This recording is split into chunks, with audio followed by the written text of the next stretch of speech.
The sky is falling. Microsoft owns Activision Blizzard King. What's going to happen to the industry? Is PlayStation going to die? What could they possibly do to compete with a company that can drop $69 billion in an afternoon and then go get some tea and crumpets or scrumpets? Crumpets, aren't they crumpets? Those things with the butterscotch on them? Some of them have just the jelly in them. They're called crumpets, aren't they? I forget what they're called. I used to love them all. I used to have them all the time. I like the jelly ones.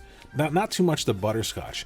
I don't get butterscotch. Like, why? Why does butterscotch exist? Anyway, back to the Activision Blizzard King thing. That rhymes. I didn't plan that, but it sounded cool. So the Activision Blizzard King thing, what does it mean? What does it mean for PlayStation? Seems to be the everybody's screaming about PlayStation. What's going to happen to PlayStation? Are they dead? Well, thinking about it a little bit objectively, like an adult, I would say that PlayStation is probably going to have to adjust in a way that they haven't had to adjust for quite some time. I paused there to make it dramatic, like William Shatner speaks.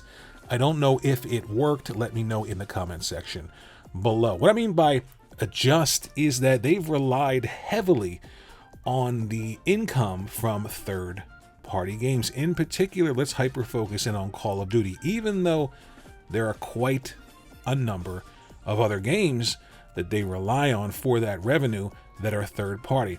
Now, Call of Duty revenue is used internally to fund other projects like those $200, $300, $400 million first-party games that make a ton of money for PlayStation and identify the brand of PlayStation with quality. And I feel like that's going to have to adjust now because that revenue is going to have to be shared, or it might disappear if Microsoft decides to not play ball in the future. So what can Sony do? They can't continue to fund, $400 million first-party projects without the cash to do it. Are they going to make enough if that third-party revenue is cut in half or disappears? Probably not. So you may see a scaling back of what AAA means for PlayStation in the future. By the way, though, I don't think any of this is going to make a difference in the next 5 to 10 years. I really don't. I don't think anything's going to change. Most people don't know what Activision Blizzard King is. Most people don't know who owns what. All they know is that this game is available on this system, and they run out and they buy those systems. Now, with the content that Microsoft has, you would think that the Xbox would be a system that most people would want to buy now if Microsoft decided to market it that way. But they've got all their eggs, all their little footsies are in this basket called service and Game Pass. So it's really hard to get people excited about a service, but they've got content now to maybe drive that adoption. They've already said that Game Pass has stalled out on console, and they're seeing some growth on PC. So I don't know what they can do. It's sort of like a catch-22. They've got a system, they want to sell it, but then they've got a service that they want to sell also. But if that service only exists on a console, it's not a very good service. But then they've got a console that's got to sell. It's just weird. So in the long run, I do think that this is one of the biggest things that I can remember happening in a long time. I mean, I'm talking going back to, the crash in the 80s, the late 80s in the video game market. I lived through that. But again, nobody really cared about what was going on. We still had, the NES when it came out, and we still had some computers when the Atari went bye-bye to play video games on. So I think in the short term, nothing happens. I think in the long term, I do feel like Microsoft has given themselves a lot of control when it comes to the industry. I mean, they could already make consoles that made no money and survive because they've got so much money. But now, when you factor in the Activision Blizzard King thing, I like saying that. I might say that more. Maybe when I'm out and about, I'll just say it. See how people react to it. Activision Blizzard King thing. You think about the revenue and the profit now that they're going to get just from that publisher.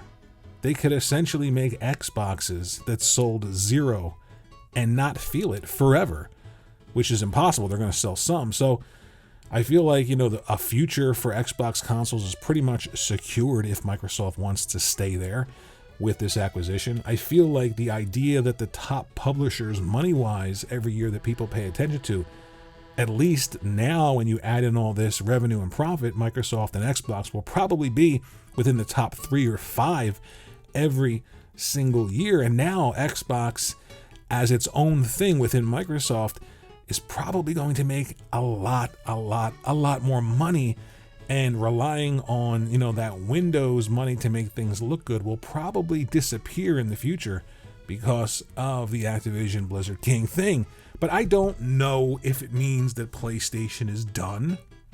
I certainly don't think it's going to affect Spider-Man 2 sales. I think Square Enix is very happy with the situation they have going on with PlayStation. I don't know how much money they make up front to keep that game on a PlayStation, and I don't know if Call of Duty or Activision Blizzard King is enough to sway some of these third parties away from these long-term deals with PlayStation. It might be, you might see some of these long-term third-party deals go away now with a lot of the influence that Microsoft and Xbox has with the Activision Blizzard King thing.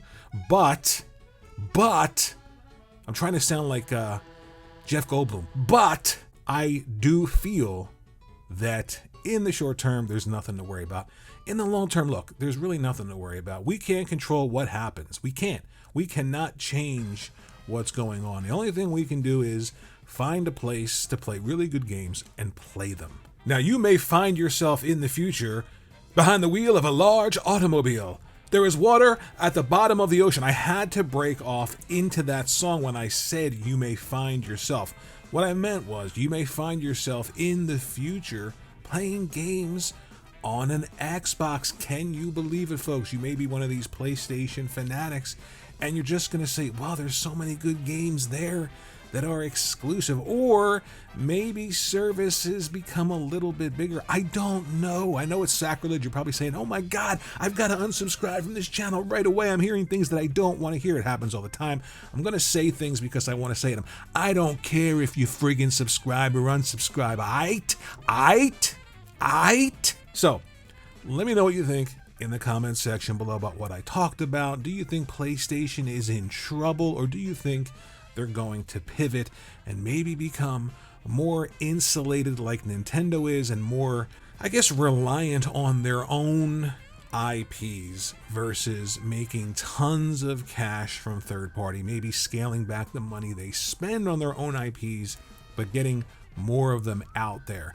Maybe that happens, maybe it doesn't, I don't know, but I do know that the sky isn't falling, dogs and cats are living together, mass hysteria. That's a Ghostbusters reference. I don't know why I keep breaking off into references during this video. It happens.